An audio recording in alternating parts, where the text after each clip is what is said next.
Investec's marketing show. Now, our guest for today is Matthew Crabb. He's the Regional Trends Director, Asia Pacific at Mintel Group. Mintel is one of the world's leading market intelligence agencies. Now, to tell us more about Mintel, welcome to the show, Matt. Thank you very much for your welcome. It's great to be talking to you today. Now, Matt, for a start, could you give us an overview of Mintel and its history? Sure. Well, Mintel's been around a long time. We're actually celebrating our 50th year in business. We were set up in 1972. And basically, we've grown our business since then and become essentially one of the world's leading market intelligence agencies. Essentially, what our vision is to be the expert in what consumers want and why. So our analysis is of consumers, markets, new products, competitive landscapes, and local and global economies. So essentially, what we do is we put together different types of content, really designed for different client needs. So, for example, we have our core product, which is called Global New Products Database. And that essentially gathers thousands of products from around the world on a daily basis, so that we can see how what new products are coming into the market, what are the new features of those products. And we don't just look at the products in isolation. We think about, well, why are those products coming in? What is it? Where is the consumer need that these new products are trying to facilitate? So on top of the Global New Products Database, we also have Mintel Reports. Now, these give a 360 view of different categories, different markets in different countries. We have different styles of reports to suit different markets. So, for example, in the US, UK, China, and Brazil, we have these very comprehensive reports that include market sizes, that sort of thing, as well as the consumer research. And in markets like, say, for example, India and Thailand, we have more compact reports that really focus in on consumer need and how that drives innovation in those markets.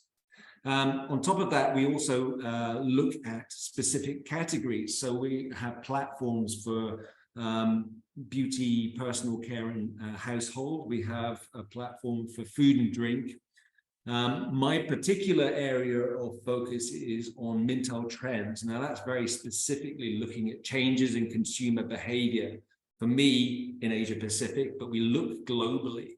And we're looking at different factors that change consumer behavior, whether that's macro factors like the economy, it could be legislation, it can be changes in consumer need, it can be cultural, it can be social, so on and so forth. And we look at that and track that by doing consumer research globally in 36 countries. So that's the global consumer product that we have. And then we also have, on top of the reports and the platforms, we have other services we have developed over the years. There's a product in Australia called Purchase Intelligence. We do marketing research. We research things like patents. So globally, we're looking at a lot of different stuff. And this is all built up over the last 50 years. We've now, I think, about 1,500 people or more globally. And we've grown really rapidly. We've probably doubled our numbers in Asia Pacific in the last couple of years, I think. So give you an idea of how rapidly we've grown as a business.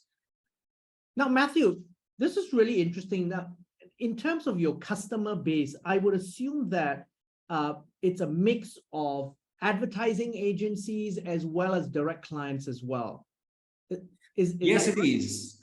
So essentially, we start with the FMCG, the fast-moving consumer goods companies. That's where our focus is. So we work with a lot of some of the biggest clients in the world in that space. But you're right, yes, we do also work with agencies and work with them in terms of developing strategies for their engagement with their clients. And they rely on us a lot of the time for information about how markets are changing and so on. So obviously different clients have different needs and different approaches necessary for us, hence the breadth of different types of content and information services that we provide. And it's really, adapted not just on a global scale, because we have different products in different regions to suit local markets. And this is the most important thing, is like, if you're doing something that works in the UK, it's not necessarily going to translate well to, say, for example, China or Thailand or Malaysia. You really need to adapt the product offering to the clients in those markets. Now, Matthew, you just mentioned China, because you have a very interesting background. You co-founded Access Asia, a research company which focused on China, which you actually subsequently sold to Mintel. Tell us about the Chinese consumer and how it's evolved, how they've evolved over the last decade or so. Okay, I mean, my story with China goes a lot further back. So I studied Chinese at university and graduated in 1991. I got into the market research business 30 years ago, starting writing research reports on China, which I then developed into business with Access Asia. And did, I was running Access Asia for 13 years and sold it 11 years ago to Mintel. I mean, I remember writing a report on e-commerce in China back in 2001. And because there was this interesting, obscure little company called Alibaba had appeared on the scene. And we thought, oh, this is interesting. We started writing about it. Nobody bought the report, but essentially at the time we had picked up on where things were going, because a lot of the big tech companies that were trying to get into China at the time missed the market. They didn't understand the market, whereas Alibaba did. Now, I think what we've seen since then, and particularly in the last decade, is that Chinese companies, understanding their local market, have been able to adapt the tech that came from elsewhere and really tailor that to their own market, which is really what we're now seeing is the Chinese tech companies really leading that. So you talk about everything from payment systems, shopping online, electric vehicles. China's way ahead, and they're continuing to accelerate. And I'm not even talking about the supercomputers and all that sort of thing. So yeah, I mean, from a consumer point of view, we know in the last 10 years, really a lot of the trends have been driven by China, but things keep changing. We're now seeing tech companies developing more new technologies, consumer technologies suited to their markets. So, for example, Grab, Gojek, all of these companies have adapted to the local market needs in Southeast Asia. So we're starting to see that proliferance of innovation in the tech area aimed at consumers, really starting to not fragment necessarily, but adapt to local markets and create new opportunities in many ways. Okay, and then in that case, I want to zoom in then on your Mintel Global Consumer Insights Trend 2023. I think you just launched this report. I read it. I love the infographics because it really kind of enables someone to very quickly glance through key information. Yeah. Tell us a little bit about some of the key takeaways from this report. Okay, well, maybe before I get into the takeaways, what I might talk about is how we got to those takeaways. Okay. So one of the things that Mintel, and I mentioned this briefly before, Mintel started doing about 3+ years ago, was research across 36 countries globally. Now, in each market globally, 13 of which are in Asia Pacific, we interview every 6 months, we interview over 1,000 people in each market. Now, what we're asking them is about their spending habits, the grocery spending habits, how they use technology. It might be about their financial situation. It might be, what kind of food and drinks that they like to eat, how they, what their beauty routines are like, and so on. Pet food, do they have pets? But also on top of that, we have questions, a series of statements actually, that they agree to or disagree with to a certain extent. So each of those represents one pillar. And now each of those, so there's 4 pillars for every driver that we have. So we have 7 consumer drivers in Mintel. And we have been tracking the changes in consumer behaviors and attitudes for at least 3 years now across the 36 markets. Now, just to give you an idea of what those are. So the 7 drivers are surroundings, well-being, technology, obviously right up your street, rights, experiences, identity, and value. So what we're looking for is changes in people's attitudes to these drivers. So say, for example, with surroundings, underneath surroundings, you've got things like sustainability, you've got localism, you've got ethics. So we're able to track those and see changes over time across all regions, not just Asia Pacific. So we use that data in terms of spotting trends, shifts over time in people's behaviors, their attitudes, and so on. At the same time, what Trends does, Mintel Trends, is we track something like 200 observations, we call them, a month in APAC. And what they are is basically we're looking at innovations in markets around the region. What they tell us is which categories are we seeing the most innovation in, which consumers are they directed at, and what are the key drivers that they appeal to. And of course, through tagging, we're able to sort of work out how those shifts, those innovations are supporting the overall trends that we have. We have got about 70 trends. So these are driven by what we see, for example, say we're talking about experiences. We have a trend called Experiences All, and it's all about experiential products. So you might be talking about metaverse, for example. You could be talking about pop-up stores. We also have a trend that specifically looks at pop-up stores. It might be looking at, how people look after themselves, or opportunities for older people. So there's various different trends that's going on. So essentially what we do is each year we do an audit of the existing trends that we have and make some changes to them, but we also look to the next year based on the data we've seen. So we have 5 new trends for this year. And what are these 5 new trends? Okay, so a brief summary. The first one is called me mentality. Essentially, basically, people emerging from the pandemic eager to refocus on themselves. So brands have an opportunity to really help them, take center stage, if you like, and navigate through this period of reinvention of themselves. We're all in a new normal, if you like. So what does the new normal look like for me, and how do brands really engage with people on that? This leads nicely also into power for the people. So what we're talking about here is how brands have to make room for a new C in their C-suite, and that is consumers.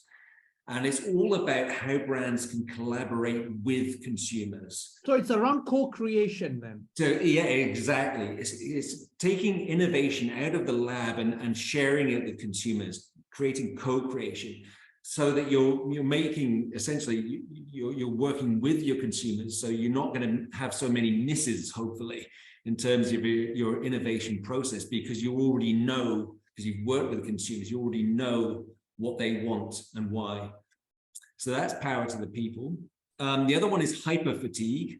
So basically, this is about how people are becoming fatigued as a result of the fast pace of daily life, increased use of technology, moving from crisis to crisis, and all that sort of thing.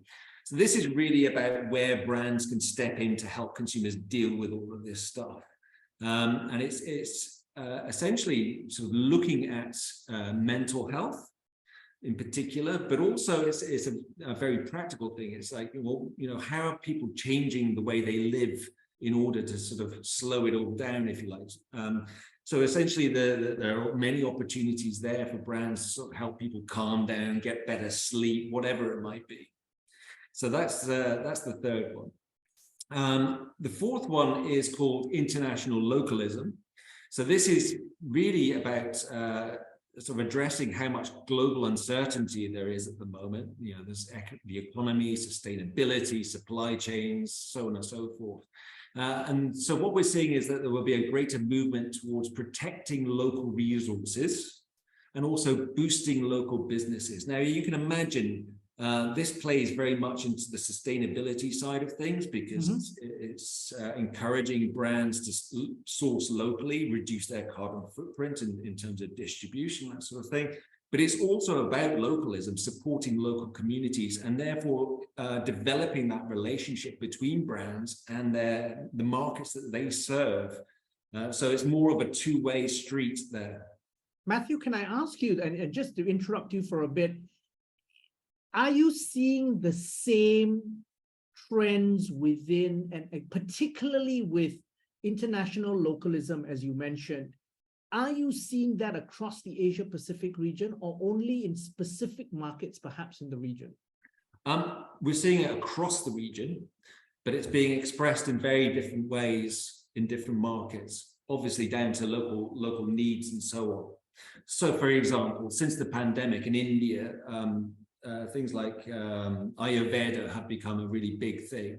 So, and people turn back to their grandmother's sort of herbal recipes and herbal remedies to protect themselves from COVID. So essentially that's created more interest in traditional foods, drinks, herbal remedies, and so on. So that's one expression of this. The other thing is, like here in Malaysia, you know, I've seen a lot of, artisanal food brands, sauces, that sort of thing appearing in the market, where people have been at home and thought, I can make a business out of this, and started developing things. So we're starting to see a lot more creativity in terms of developing local products, using local produce and promoting that, and promoting the fact that it is local, that it is sourced locally. And often or not, you know, there's extra tags to these developments, such as, you know, it's organic, it's natural, it's sustainable, so on and so forth. So this also then feeds back into this idea of the new C on the C-suite, bringing consumers into that co-creation situation with brands. And the fifth point really is around intentional spending, isn't it? Correct. So this is really talking about this whole interplay of people's shifts in terms of what they mean by value post-pandemic. So one of the things that we're seeing is that people aren't necessarily spending less money, but they're making harder choices how they're spending that money. Now, once they've got the necessities out of the way, what they're spending their money on is more higher quality products. So they're buying fewer things, but better quality things. Therefore, they're not necessarily cutting back or buying cheap, is the point. But there are brands, Matthew, that are actually bucking that trend. Shein, the fast-moving, fast fashion brand, it kind of bucks that overall trend, doesn't it? It does. It does. Personally, I think that kind of model has a limited shelf life now. I think people are increasingly worried about how things like fast fashion are unsustainable. And I think that's one of the key things, that, you know, this idea of value is not just about quality or convenience. It's also about what are the broader values. Now, this could be practical values, the abilities I like to call them, things like durability, flexibility, adaptability, but also sustainability, ethics, and so on. So increasingly people, you know, their understanding of value is no longer just about price. It's about what are the quality and qualities that a product offers them. What are the practical benefits they get out of that product? Is it worth the money? And I think the more things you tick in terms of, you know, different needs that people have, you know, is it durable? Can I use it in many different ways? Say, for example, you know, a great example recently I've seen is from Australia, the Farmers Union yogurt brand. They were marketing how they could, consumers could use their product, not just in the normal way in desserts or whatever, but you can make sauces with it. So the whole idea is that there are many more ways you can use that product. And if you can get consumers to understand that quality, then it becomes much more valuable to them. And therefore the price, if the price goes up, that's beyond your control, that's inflation. But if you're still able to get that message across that, you know, hey, this product, you can use it in so many different ways, and it's really adaptable, it's got a long shelf life, whatever it is, you know, that you can see as a benefit to consumers, you can combine that. And hey, if you can throw in, well, it's a sustainable product, we run an ethical business here, you know, these are all add-ons that help to sell that idea of quality to consumers. Now, Matthew, then it's fascinating, these Consumer Trend Insights 2023. Based on all of this, what would you advise brands and marketeers out there to be cognizant of in 2023? Well, you know, it's a process. Understanding trends is a process. It never stops. People are constantly changing. So, you know, these are global trends. They'll express themselves, as I mentioned before, they will express themselves very differently in different markets. Now, within those markets, say for example, here in Malaysia, those trends will play out differently according to the demographic groups that you're talking about, you know, what their income level is, how old they are, do they have kids or not, so on and so forth. So all of these will constantly be, there's no sort of average. So you really need to understand your consumer and how these trends, these macro trends are influencing consumers. And of course, to complicate things further, you know, things change with time. So, you know, I'm a consumer like everybody else. So when I'm choosing to buy a product, I'm influenced by many different things at the same time. So, you know, I could be standing in front of 2 convenience stores and I don't have any cash on me. Now, one convenience store I know has, you know, the ability to use e-wallets, so I'll choose that one. So that's about technology. That's the driver at that point. But maybe I think that another convenience store has a better ambiance, has, you know, it's a more chic place, or it's more relaxed. So maybe that's where I'll go, because I want to have a more relaxed experience. So experiences is playing. So what you can see here is that actually the different drivers play on an individual according to the occasion, essentially. And of course, those change over time. Those needs change over time. So I think the important thing is to understand that we're always changing all the time, even though you can't necessarily see it, it's incremental. But people are constantly changing. People are getting new influences, new technologies are coming in, and that changes how people behave.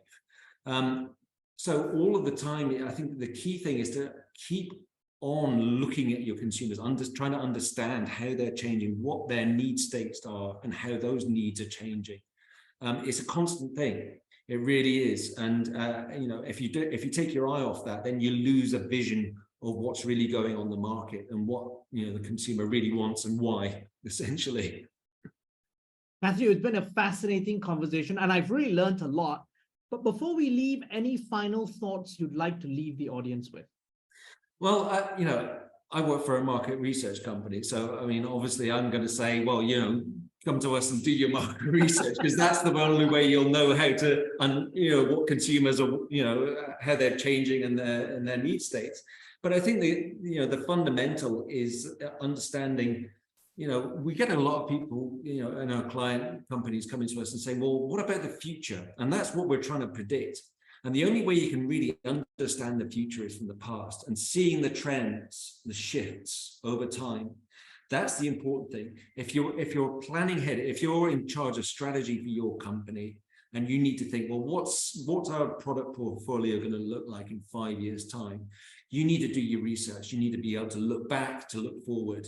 And that really is crucial, because of course there are many things, many unknowns in the future, of course, but there are many knowns that we can do, we can use to predict and even, you know, forecast out, you know, the outlying events. So I think the crucial thing really is understanding that shift in consumer over time. It's not just about the here and now. The here and now is fine for tactical stuff, but if you really want to think about your business strategy, you need to be thinking longer term.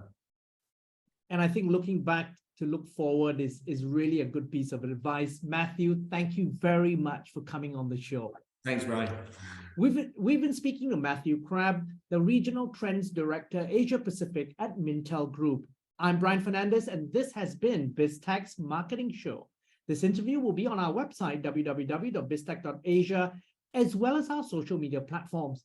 It'll also be on our syndication partners, TV stations, radio stations, and websites. Thanks a lot for tuning in.